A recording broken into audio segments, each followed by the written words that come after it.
Hello and welcome to the Opening the Gates Q1 2025 UK property market update.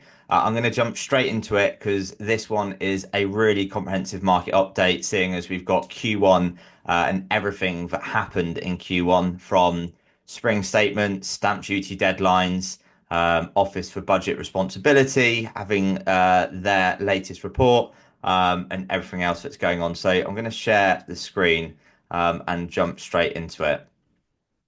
Okay, so to start with, the Opening the Gates UK market update. So for those of you who are new to the channel, left-hand column is comparing Q1 25 to the previous quarter, Q4 24. Middle is Q1 25 compared to the same quarter the year before. And then the final column on the right is comparing Q1 25 to the Q1 average over the last 6 years. So that's 2020 through to 2025. So let's get started. So on the market means properties currently for sale, up 1% on the previous quarter, up 7.67% on Q1 previous year, and up a whopping 20% on the 6 year average. So data out of Rightmove is saying we are seeing stock levels at a decade high, and home.co.uk are saying they're the highest they've been in about a dozen years. I probably say this every single time I do these updates, but more stock equals more competition for sellers. Therefore, they need to price more realistically, and agents need to be investing more in their marketing to make sure that those properties stand out. Remember, you're on the market in competition, not in isolation, as Tom Panos says. And then from the buyer's perspective, it's bringing more buyers into the market because they've got more choice, and with more choice means that they perhaps have better negotiating power. So whilst there are increased costs from compared to 2 years ago in terms of interest rates, stamp duty now, so on and so on, more choice is still bringing those buyers into market, and they've perhaps got a bit more wiggle room on the negotiating side due to more stock. Whereas obviously 3, 4 years ago during COVID, they literally had to pay the price that the property is on the market for. Otherwise, the seller would say, I'll sell it to someone else, and the buyer couldn't go buy anything else. Right, on to new listings, 3.23% up on previous quarter, 2.87% up on last year, and 9.9% up on the 10-year average. Again, solid data there showing that sellers are still coming to the market. They've not been put off by the stamp duty deadline, thinking that the market is going to fall off. They've not been put off by the perhaps economic and political uncertainty that we just keep seeing over and over and over. So positive news there. Now that positivity from sellers has been matched with can't even talk, with buyer demand. So buyer demand was up 14.6% up on Q4. Not unsurprising that the figure is that high because Q1 is always probably going to be a busier quarter than Q4 as we've got the slowdown to Christmas. But great to see that it's almost 8.9% up on last year. Bearing in mind the first quarter this year, people knew there was a stamp duty deadline. Last year got a year away from that stamp duty deadline. So seeing 9% growth year on year is fantastic. And then 3.24% up on the 6 year average is brilliant news. Bearing in mind that in 2020, 21, 22 Q1s, we had record low interest rates. And then particularly in 24 and 25, we've had higher interest rates for then, and 23, they're on the way up. So really, really positive and strong performance in the sale agreed. Something just to bear in mind as well on the middle column, the right-hand column, latest data from Rightmove is saying 163 days to go from sale agreed to completion. So anyone buying a property in Q1 knew there was not a hope in hell that they were going to complete by the end of Q1 unless they were cash buyers buying a freehold property with no chain. I appreciate there might be one or two that did go through, and this is a conversation for another time. But I think it just goes to show that when there's a deadline put in place, buyers, sellers, surveyors, estate agents, removals, conveyancers, mortgage brokers, lenders, roughly the half dozen parties involved in the moving process, when there's a deadline in place, they certainly move a lot quicker. And if anyone's not familiar with Parkinson's law, I'd recommend you go look at it, and that will help you understand that 100% transactions can move quicker. But as I said, that's a completely different conversation. Right, price changes. Going to look at this from a glass half full and glass half empty. So 19% up on the previous quarter, 18% up on last year, and 41% up on the 6 year average. Price reductions are clearly an issue in the market. Estate agents overvaluing, sellers wanting too much money. That's the glass half empty. I've bored people to death with that before. The glass half full is actually are sellers realigning their pricing expectations and our estate agents in Q1 realizing that with more increased property for sale, more competition, more choice for buyers, the stamp duty deadline pending with increased cost of buyers, they've decided to realign their pricing. And that kind of marries up with withdrawn as well. So the withdrawn figures, I've seen a continuing theme here. So on last quarter, 23% less withdrawals, 11% versus last year, and almost 3% on the 6-year average. Less people are withdrawn from the market. And I would say that's because there's more serious sellers in the market. And rather than just withdrawing if they can't get their unicorn price, they are altering the pricing strategy. Now, on to fall throughs. Fall throughs continue to increase, victim of our own success. More sales agreed will equal more fall throughs. So 7% up on last quarter, 23.5% up on last year, which is concerning, and also concerning 13.5% up on the 6-year average. So the longer a property is on the market, more likely it is to fall through. Price reduced properties are more likely to fall through. We've had more sales agreed. Kind of a perfect storm there for more fall throughs to happen. I don't think one of these recordings goes past without me saying reservation agreements. So there are different options out there. I'm a huge fan of Brian Mansell and Gazelle. If you are not using reservation agreements, I strongly recommend you do so. The agents I've worked with and I know who use it have got single digit fall through rates. And that's obviously amazing for them, their revenue, their bottom line, and then also the people they're helping move as well. So those are the activity metrics, although I have forgotten relisted, sorry. So properties returning to the market, 23.5% up year on year, 18% up. Sorry, start again. 23.5% up on the previous quarter, 18% up on the last year, and just over 13.5% up on the 6-year average. So great news there in terms of sellers feeling confident enough to re-enter the market. I would have said it before, but I feel like it's going to be sellers. I say feel like I've got data to back this up as well. You've got the sellers who perhaps were on the market in 23 when the market was not great. And then now decided that the market's in a good enough place to come back to. Data out of Spectre highlights that 46% of withdrawn properties come back on within 2 years.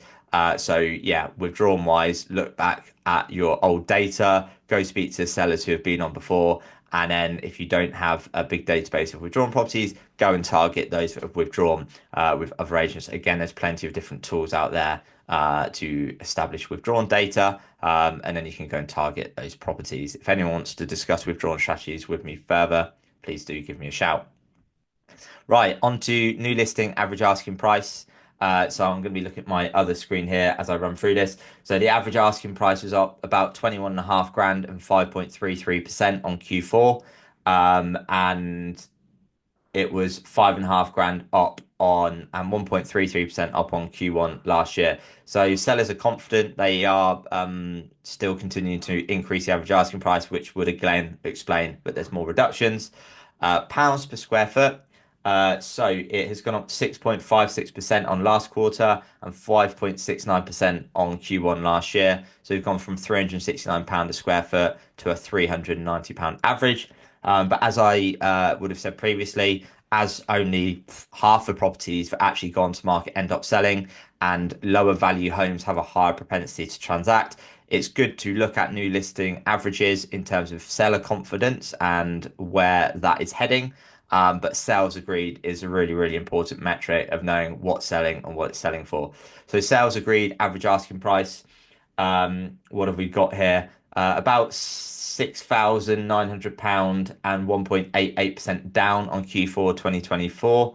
And about 7,500 and 2.14% up on Q1 2024. So it shows that there has been slight growth in the market over last year, but perhaps due to the stamp duty deadline, buyers have been a bit more aggressive on their negotiating with sellers, and with more choice, sellers have had to bow down to buyers there, hence why there has been a slight reduction.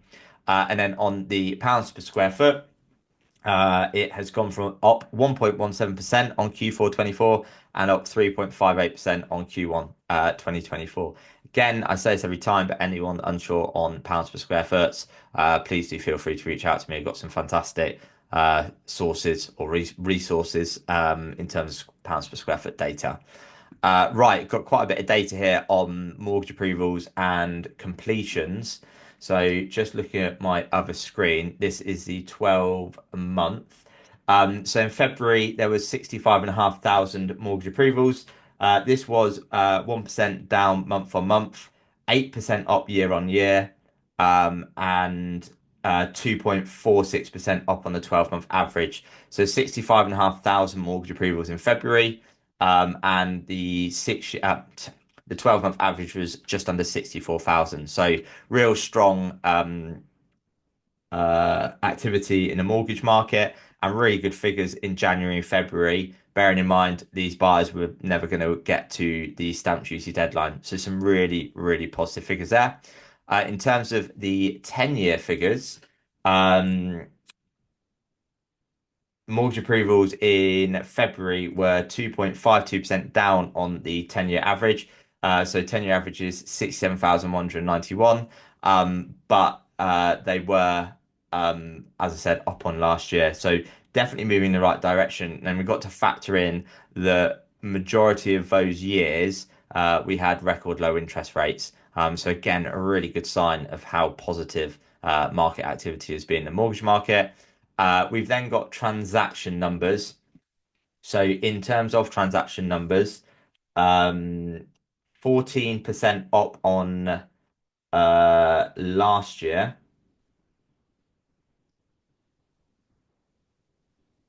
Sorry, I'm getting slightly distracted here.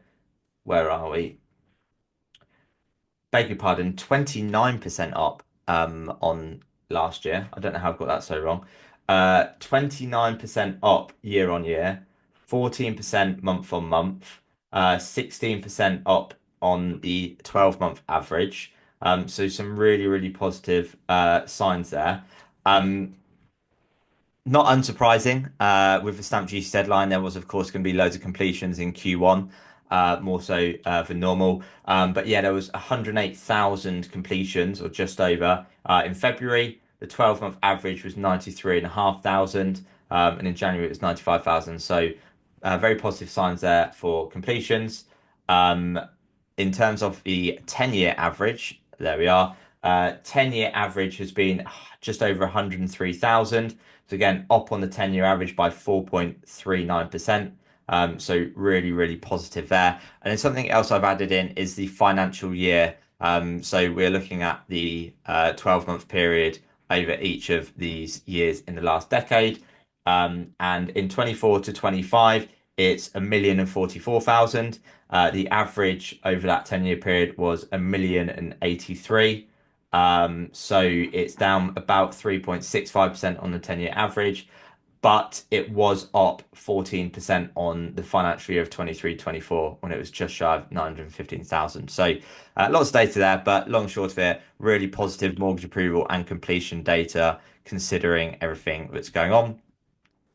Inflation, we had a surprise drop. So it went down from to 2.5%, which was quite a shock in December. Then it went up to 3% in January, which was a bigger surprise. And it's dropped down again to 2.8%. So 2.8% inflation. The government target is 2%.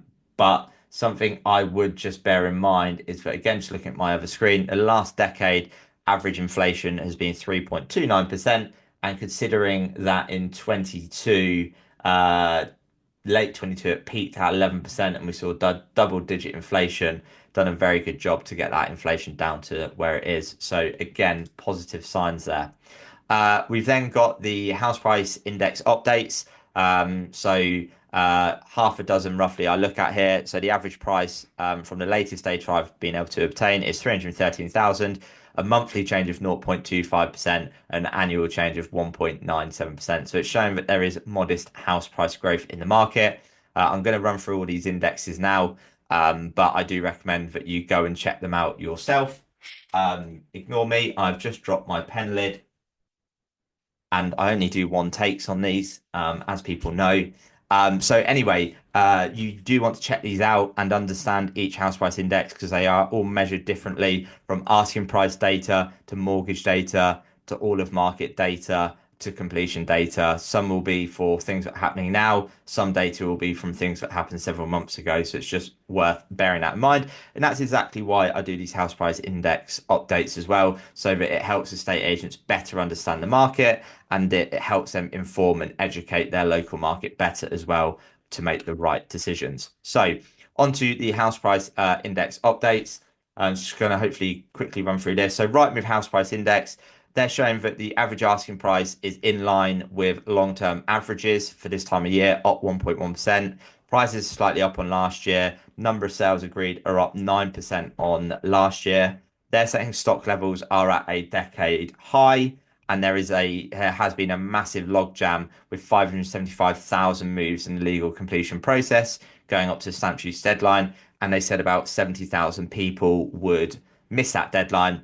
My Q1 market update LinkedIn newsletter, which will be going out, will highlight the stats behind that as well. So do go check that out. In terms of the other thing I wanted to run through, is they say about mortgages. So the average 5-year fixed rate now is 4.74%, down from the peak of 6.11 in summer of 23. But it's only marginally lower than this time last year. So anyone sat on the fence waiting for interest rates to drop down massively, when you look at the swap rate data, we've seemed to have found a pretty normal level, averaging fours in front of them for interest rates. And then depending on the lender and loan to value, there are some with a three in front of them. And where interest rates are now have clearly not been a barrier to market activity and modest house price growth. And then we've had 8% increase in sellers ahead of the same time last year. So what you'll find throughout these reports is that there seems to be a real fine balance between supply and demand at the moment. Right. The other thing I wanted to run through on this was so stock levels have remained pretty consistent. Time to secure a buyer, 68 days. So according to Rightmove, 68 days to find a buyer and 163 days to complete a transaction. So based on that sort of data, someone to have completed by the stamp duty deadline would have actually had to have found a property to buy by the 19th of October. And that would have mean they would have had to have, or the seller would have had to have placed their property on the market in late summer. So just a thought there for anyone who was putting houses on the market or agreeing to buy somewhere around the autumn sort of time, there's a very small chance they were going to pass the deadline. It's just something to bear in mind. And then if someone was to put their property on the market on the 1st of April, if it takes 68 days to find a buyer and 163 days to go through, that means they'd be moving on the 18th of November. The 18th of November. So basically, someone really needs to be putting their house on the market by the end of April, early May, to make sure that they're completing by the end of 2025. What a powerful message to be putting in your marketing now to try and attract more sellers to get on the market sooner rather than later. Because some of those people might be sat on the fence because of the stamp duty deadline and thinking, oh my God, are things going to be a bit terrible now because of what John said down the pub? No time like the present to crack on with it. Last bit to touch on is affordability trends. I would have said this before, and I think it's been discussed in a podcast I did with Roger Martin Fag. But if you look at the average asking price for first-time buyers versus a one-person salary, what is not spoken about enough is comparing it to two salaries. Around about 2/3 of mortgages taken out are on two incomes, and as you can see, two income affordability massively outstrips the average asking price for a first-time buyer, which is why we continue to see first-time buyers entering the property market in their masses. Plus, rents have shot up. They don't want to pay rent, so they're buying somewhere. They've also got the bank of mum and dad, grandparents, etc., that are helping them out as well. The other thing which is interesting here as well is rent versus mortgage payment on a 10% deposit. The data you look at, majority of deposits or loan to values are lower than 75%. So let's say you did that on a mortgage payment of 20%, which is a lot more average. Appreciate it's probably more likely for a first time buyer, but house prices versus rent, or mortgage payment versus rent, should I say. Um, yeah, if you've got the money for the deposit and you can afford the mortgage, uh, buy your own property and crack on with it, basically. Right, ticking off Rightmove. On to Zoopla now. The Zoopla have found 1.8% UK house price inflation annually. And then if I scroll down here, let's zoom in on that. 10% increase in buyer demand, 11% flow of new supply, stock of homes for sale up 11%, number of sales agreed up 5%. So again, a pretty good balance there between buyer and seller demand. And I think a really powerful point from Richard Donnell. Again, recorded podcast for Richard, great guy. Buyers have a wide choice of homes for sale, which will keep house price inflation in check. Sellers need to be very careful in how they price their homes if they're serious about moving in 2025. Considering the stats I just shared on time to find a buyer and to go from sale agreed to completion, those are such valid points from a Richard there. The other thing that I wanted to run through was house price inflation is starting to slow. So as stock levels continue to increase, the increase in stamp duty costs just means that house price inflation is going to moderate, and as interest rates kind of steady as well.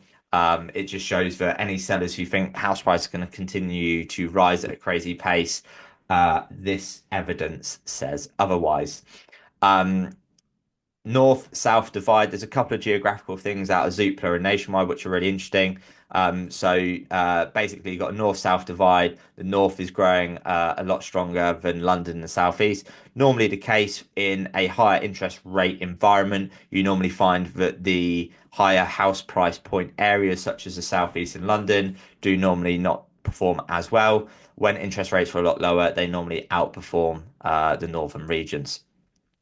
Again, in my LinkedIn newsletter, there's a lot of data on what stamp duty is going to mean to the market. But as you can see here, if we part London to one side, the demand from first-time buyers in all stamp duty thresholds, demand is actually up on a year ago. So it shows that first-time buyers are not being put off by the increased stamp duty, which is really, really good to see as well.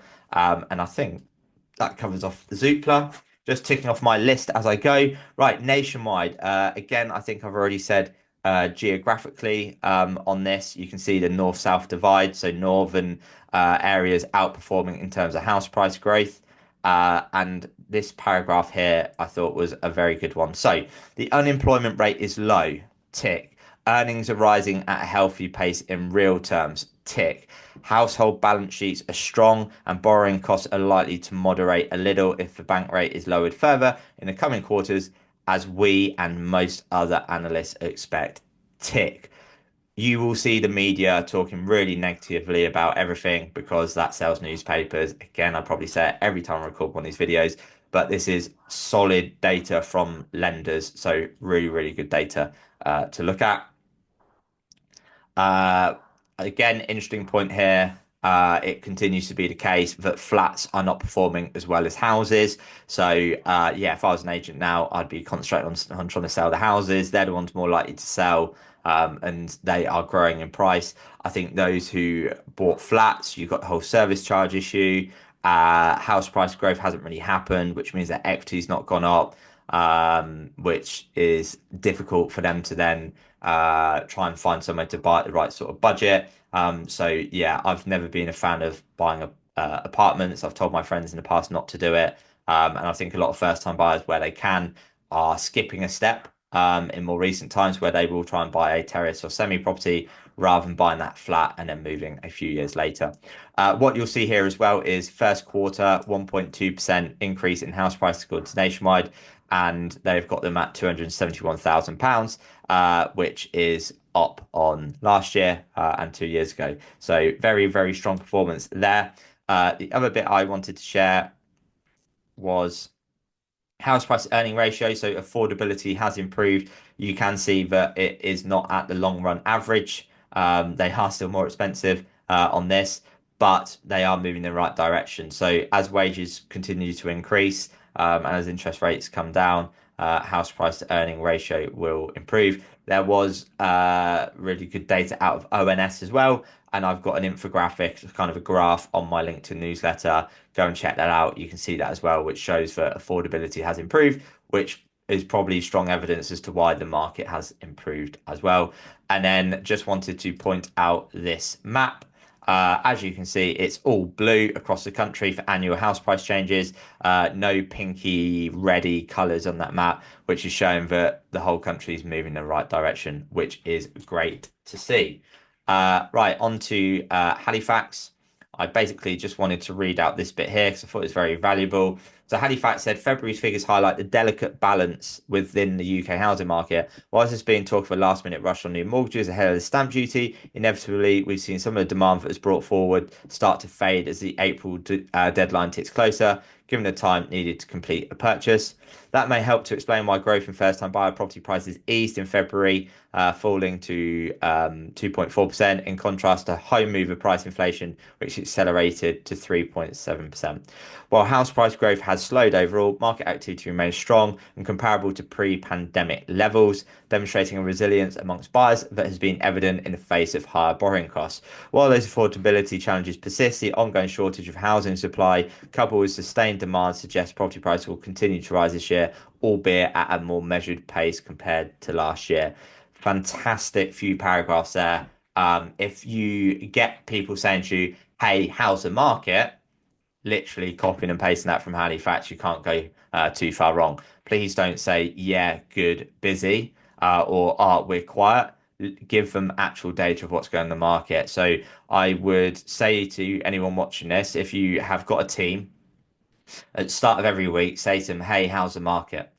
And then seeing what that stock response is, because you are going to get friends, family, neighbors, people on appointments, people in the shop saying, hey, how's the market? When they obviously know you're an estate agent. So make sure you have a stock answer to that. Right. eServe. So this headline, positivity in the market, uplift helped by household moves ahead of stamp duty changes. However, some evidence there is underlying momentum, which further rate cuts might help sustain. I think the forecasts are there might be a couple more rate cuts this year. Market recovery broadly based, but London South East still lagging. I've already touched on that. Again, just wanted to read these paragraphs. So despite the gains in annual prices, eServe is saying they are 2.5% lower than a year ago and well below the peak of late 22. They're the only house price index that kind of seem to say this, which is interesting. But there's been an increase in transactions in January and mortgage approvals in February, indicating ongoing market activity post stamp duty, with expectations of further rate cuts this year, potentially sustaining this momentum, even with the stamp duty changes that have just happened. So big tick there. Buyers continue to enter market, as I've already said, suggesting strong pent-up demand. The recent market recovery has been widespread, with many areas seeing price increases for the first time in over 2 years. However, there's a notable geographic divide. Again, I've already said that. Wales, Midlands, North are showing improvement, while Southern England, particularly London and South East, continues to struggle from the points I've already mentioned.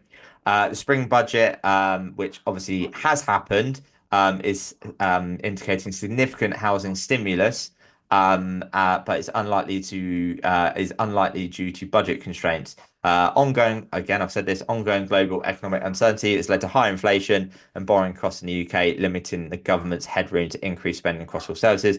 And again, why we probably are not going to see too much change in interest rates. The other thing I just wanted to share off was these paragraphs.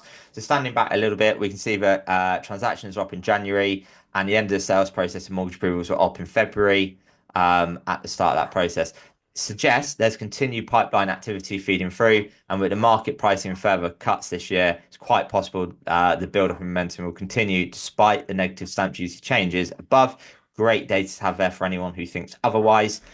Agents have been noting that buyers enter the market now with no prospect of completion for April seem undeterred. Again, check out my LinkedIn newsletter update. You'll get some data on that, even though it will impact on some.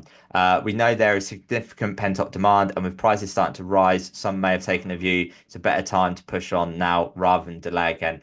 I would have released an update a while ago about the difference of waiting. So if someone had waited a year for hopefully house prices to go down in their eyes or interest rates to go down, and if they were stuck in rented, how much money it would have cost them to then buy a property now. It was really interesting. Right, so last couple of bits I'm gonna run through.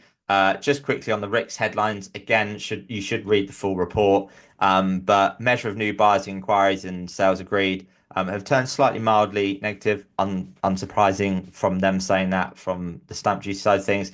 House prices are still rising at a national level, but again, common theme here, momentum appears to be moderating. Something sellers should factor in. Near-term expectations point to a gentle softening in sales market activity over the months ahead. Stamp duty, post-stamp duty history would suggest that will be the case. Property Mark Insights, interesting. They're highlighting that the overall number of properties achieving the asking price in January 24 saw a slight decline from 16 to 12%. I've already touched on this earlier, but I would say that's probably to do again with buyers knowing their stamp duty costs are going to go up. They're factoring that in rather than leaving the market, which actually I see as a positive sign if I'm being a glass half full. And then home.co.uk, as I said earlier, they have highlighted that we are at a roughly 12-year high for stock levels. So again, increased competition for sellers, but really good news that it brings more buyers out the woodwork and entering the market. Because during sort of COVID, so year 2021, early part of 22, it was a real struggle because there was just nothing on the market for buyers to buy.